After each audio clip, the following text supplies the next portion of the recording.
Mara had always been different. From the time she was 5 years old, she'd whispered to corners of the room no one else dared look at. Her grandmother used to say she had the gift, but it never felt like one. Not when she'd wake up crying from voices she didn't recognize, or when shadows followed her into rooms, even when the lights were on. By the time she was 27, Mara had stopped talking about it to anyone. Living alone in a modest, aging apartment just outside Portland, she'd built her life around quiet routines. She worked nights cleaning offices, a job that gave her solitude, and during the day, she slept like the dead. It was safer that way. Ghosts didn't bother her much in the daylight. But when they did come, she listened. She didn't know their names most of the time. Just stories. A man who died in a car crash and couldn't remember the last thing he said to his wife. A teenage girl who'd been missing for years but never left her parents' attic. A child who cried and screamed for someone named Mama while banging on invisible walls. Mara never went looking for them. They found her. That's how it worked. Most were confused or scared. Some were angry, but they all faded, eventually. All but one. It began the night Mara saw the woman with no eyes. She was sitting at the foot of Mara's bed when she woke up at 2:46 a.m., motionless, barely breathing, if breathing at all. Her dress was from another era, lace at the collar, torn at the hem. Her face was pale, her skin cracked like porcelain, but it was the eyes, or the absence of them, that made Mara freeze. Hollow sockets stared back at her, wide and unblinking. Mara blinked. She didn't scream. She never did anymore. She just whispered, "What do you want?" The woman didn't speak. Not that night. Mara turned on the lamp. The woman vanished, but the room stayed cold for hours. The next morning, the air felt heavier, like something unseen sat on her chest. When she stepped into the bathroom, the mirror was fogged over, even though she hadn't used hot water. And in the fog, something was drawn, a crooked heart, sliced down the middle. She wiped it away with a towel, trying not to tremble. That day, the ghosts didn't come. Not one. It was just silence. Heavy, pressed silence. 3 days later, the woman came back. This time, Mara tried to speak first. "Who are you?" "Nothing." She tried again. "Do you need help?" Still nothing. Mara's heart thudded so loudly it drowned out her thoughts. She wasn't scared of ghosts, not anymore. But this one was different. There was no confusion in her, no sadness, no plea for peace, only presence, intent. Over the next few weeks, Mara began losing time. She'd black out for minutes, sometimes hours, and wake up in rooms she didn't remember walking into. Her phone would have calls she didn't make. One morning, she found a voicemail recorded at 3:03 a.m., just static at first, then whispering. Over and over, the same word, "Stay." She went to a medium once, desperate for help. An old woman who lived on the edge of town, with tarot cards and incense smoke curling through her house. After 15 minutes, the woman told Mara never to return. "You've brought something here," she said, her voice shaking. "And it doesn't want you free." Mara didn't argue. She left, walked home in the dark, and locked every door behind her. That night, the ghost spoke for the first time. "You see me," it said. Mara sat up in bed, every nerve in her body screaming. The voice was soft, broken, yet full of 1,000 years of pain. "You see me," it repeated. "So don't leave me. Ever." Mara whispered, "Why me?" No answer. Just a sudden burst of wind through her sealed windows, and the faint sound of laughter from somewhere deep in the apartment's walls. The next morning, Mara found the bedroom window open. It had been locked the night before. She was sure of it. The cold morning air bit at her arms as she stared at the lock dangling loose, as if something had twisted it open from the inside. She checked her phone. Another voicemail, no number. Just static again, but this time something was buried beneath the hiss. A voice, faint, murmuring her name over and over, Like a prayer or a warning, she deleted it. Tried to pretend it never happened. She needed normalcy, even if it was fake. That evening, at work, she scrubbed floors harder than usual, her earbuds blasting music to drown out her thoughts. She hadn't seen any other ghosts for over a week now. Not the confused man from the office lobby. Not the sobbing girl who clung to the stairwell. Not even the shadowy silhouette in the break room that used to vanish whenever she got too close. It was like the others had all been pushed out, or chased away, and deep down, she already knew by who. Around midnight, she saw her again. Just a glimpse in the darkened glass of an office door, that eyeless face, watching her. She turned around. No one was there, but Mara could feel it. The cold, heavy pressure. Like she was being watched by something older than time, something that had chosen her. That night, when she got home, she didn't go straight to bed. She poured herself a glass of wine, something she rarely did, and lit every single lamp in her small apartment. Her hands trembled as she walked from room to room, talking aloud like a fool, hoping maybe the ghost would understand her. "I'm not trying to hurt you," she said quietly, "but I need to live. I can't help you if I'm falling apart." She waited. Nothing answered. No creak of floorboards, no voice in the walls. Just silence. But at 300 a.m., the lamps went out, all at once. Darkness swallowed her apartment like a wave. The only light came from the digital clock on her microwave, flickering red in the kitchen. And then, she heard it, breathing, right behind her. She turned slowly, heart hammering, but there was nothing. Just the stale air and her own ragged breath.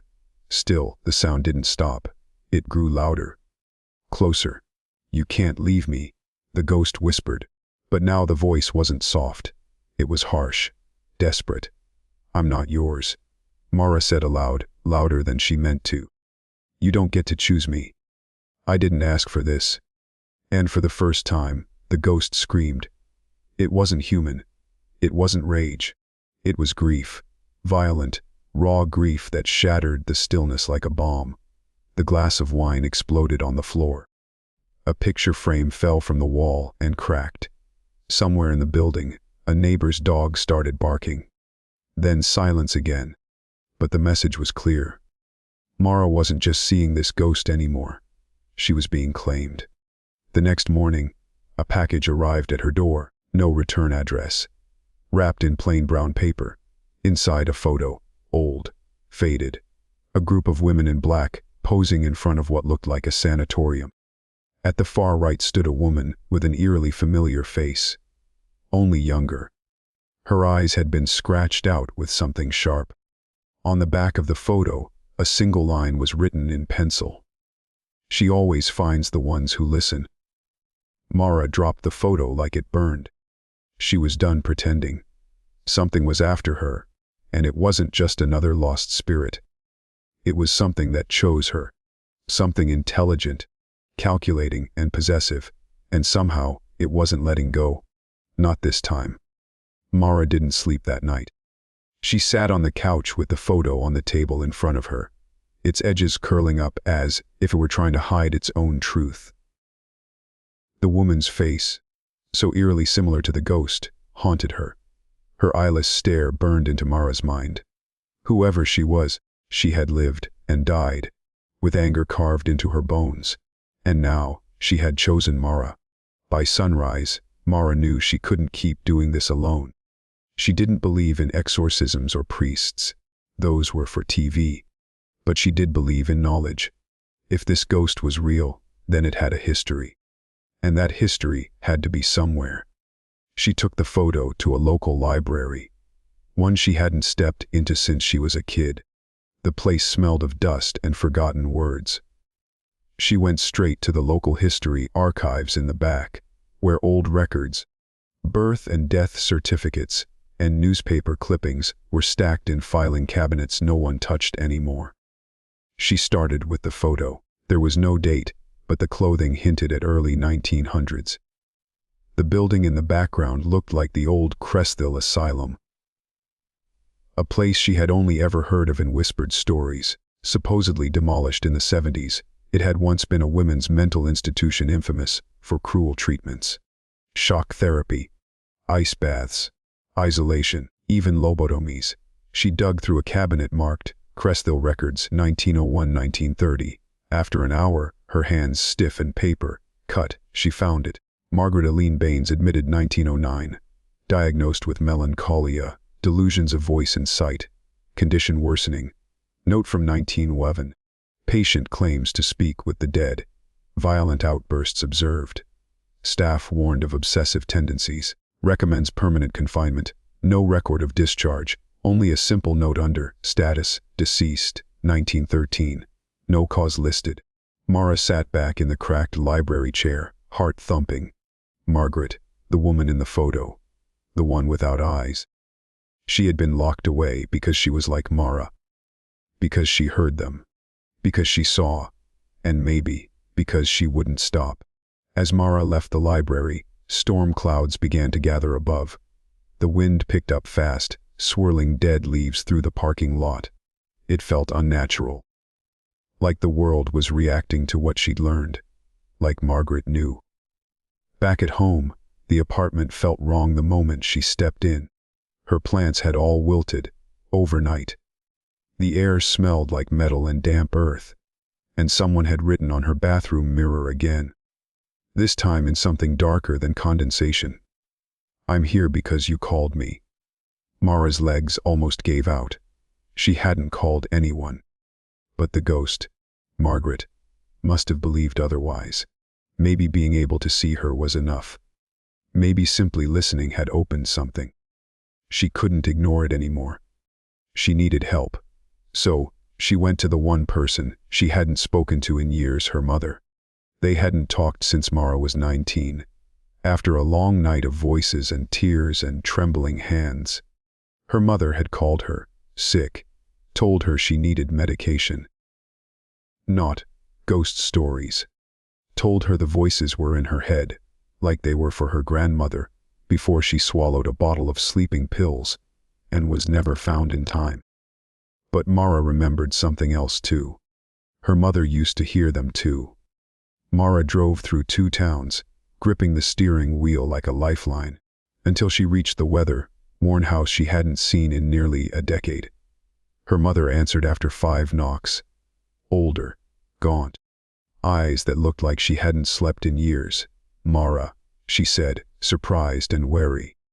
What are you doing here? I need to talk, Mara said, voice tight. About Margaret Baines. Her mother went pale. They sat in the kitchen. Mara explained everything. The ghost. The photo. The asylum records. The voice in the dark. The message on the mirror.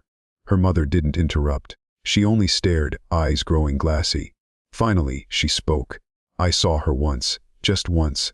When I was 17, she was in my bedroom mirror. I thought it was a dream. But your grandmother, she said Margaret finds the ones who can't stop listening. She warned me. She said, if Margaret ever speaks your name, run. Mara's stomach dropped. What if I didn't run? Her mother looked at her, and for the first time, Mara saw raw fear in her eyes. Then you've already invited her in. Mara didn't stay long. After the conversation with her mother, she couldn't bear to sit still in that kitchen, where everything felt too heavy. Her mother hadn't offered comfort, only confirmation. That was worse. There was no rational explanation left to hide behind, no space for denial. Margaret Baines was real, and she had come back for Mara, not because Mara had done anything, but because Mara had heard her, and that was enough. By the time she got back to her apartment, the streetlights were flickering, and the hallway light on her floor was dead. She stepped inside, expecting the usual, cold air, silence, maybe the pressure of being watched, but what she found was different. The apartment was warm, too warm, like someone had left the heater running at full blast for hours. The air was thick, suffocating. Mara walked slowly, every step crunching slightly. Her heart raced when she looked down and saw what lined the floor. Salt, lines of salt across every doorway, every window, her bed, her bathtub, even her fridge. Someone, or something, had surrounded her with barriers. She hadn't done this. She didn't even own this much salt. She stood in the center of her living room, trying to steady her breathing. Something had changed. Margaret wasn't just haunting her now. She was protecting her. Or claiming her. Maybe both. The thought sent a shiver up Mara's spine, despite the heat. Then she noticed something else. On the wall above her couch, words scratched into the paint, letters ragged and carved deep. Let no one take you. You're mine. That night, Mara slept in her car. She didn't care about her neighbors watching from their windows. She didn't care about the looks. She just knew she couldn't go back inside. Not when the line between protection and possession was blurring so fast. But the ghost followed. At 3:04 a.m., Mara woke in her driver's seat, ice on the inside of the windshield. Her breath came out in puffs. The heater had stopped working. The radio turned on by itself, static again, and in the rearview mirror she saw her. Margaret, in the back seat, not moving, not blinking, just sitting there. Mara didn't scream. Her mouth opened, but the sound caught in her throat. She just sat there, paralyzed, staring into the eyes that weren't there. Then Margaret leaned forward. "You left me," she said, voice low and cracking. Mara choked on a sob. "I'm sorry. I didn't know what you wanted from me." Margaret tilted her head. Her face softened, just slightly. "I wanted you to listen," she whispered. "But now I want more." Mara could feel it. Something shifting. Margaret wasn't content with being seen or heard anymore. She wanted permanence. A vessel. A place to stay. Mara reached for the door handle. But it wouldn't budge. Locked. She tried the other one. Nothing. Then the car engine started on its own, revving loudly before cutting out again. The lights flickered and died. Margaret's face was inches from hers now, and she spoke again. "Let me in. And I'll never leave you. Not like the others did." Mara's voice broke. "Who left you?" But the ghost just sat back, as if the question struck something raw. She vanished. The doors unlocked. The next day, Mara did what she had been avoiding from the start. She returned to Cresthil Asylum. What was left of it, anyway? Just a shattered ruin deep in the woods north of town, hidden behind trees and long abandoned fencing. Locals said the land was cursed. Teenagers used to sneak in for dares and never came back the same. But Mara didn't go to prove anything. She went because she needed answers. And she knew Margaret would be waiting. As she stepped inside the crumbling brick shell of the building, the air grew still. Trees stopped swaying, birds stopped singing, and in the corner of the entry hall, etched into the moldy wall, she saw a message. Old, faded, but still readable. "If you hear her voice, she already owns you." The inside of Cresthil felt like the inside of a grave. Every step Mara took echoed too loudly. Her boots crunched over broken tile and glass. The air was damp, but unmoving, like the whole place had been holding its breath for 100 years. The records said Margaret died in 1913, but they didn't say how. Mara had a feeling Cresthil knew. She followed the hallway where the walls leaned inward, as if the building wanted to swallow her whole. Doors hung off rusted hinges. Old bed frames were still bolted to the floor. Straps dangled from metal gurneys like forgotten shackles. Then she found the room. It wasn't labeled, but she knew. Room 18, at the far end of the north wing. The door was scratched from the inside. Deep, desperate, like someone had spent years trying to claw their way out. Mara stepped inside. There were no windows, no furniture. Just 4 walls and a single broken light fixture, hanging like a noose from the ceiling. And there, carved into the wall, again and again, so many times the plaster had fallen away, was the word, Lust 10. Mara pressed her hand to the wall, and the cold jolted through her like a current. Her knees gave out. She dropped. And suddenly, everything changed. The room vanished. Now she stood in the past. Cresthel was alive again. Clean walls, glowing lanterns, nurses in white. Screams echoed down the corridor. She turned and saw Margaret, younger, beautiful, eyes full of fire, not emptiness. But no one was listening to her. She shouted at the staff, pointed at nothing they could see, begged them to believe her. Mara watched as they dragged her back into the room. She fought, cried, said she wasn't mad, said the ghosts were real, said they spoke to her, and they needed help. They strapped her down. She screamed until her voice broke, and in that moment, Mara understood everything. Margaret wasn't born evil. She was driven to it, locked up, isolated, ignored. The ghosts hadn't haunted her, people had. And when she finally died, alone, voiceless, her pain didn't leave with her. It stayed. It rotted. It turned her into something else, and now it had found Mara. The vision snapped back. Mara gasped as she hit the cold floor of the ruined room again. She sat up, breathing hard. Margaret stood in front of her, no longer eyeless, but her face was torn with grief. She looked human again, almost, and more than anything, she looked tired. Mara whispered, "You were just like me." Margaret knelt in front of her. "But they never heard me." "I did." Margaret blinked, slowly, painfully, her voice cracked. "Then let me stay." Mara closed her eyes. She knew what that meant. To let Margaret stay was to let go of herself, to stop resisting, to stop living.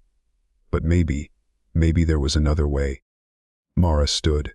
"No," she said softly. "You don't need to stay in me. You need to be free."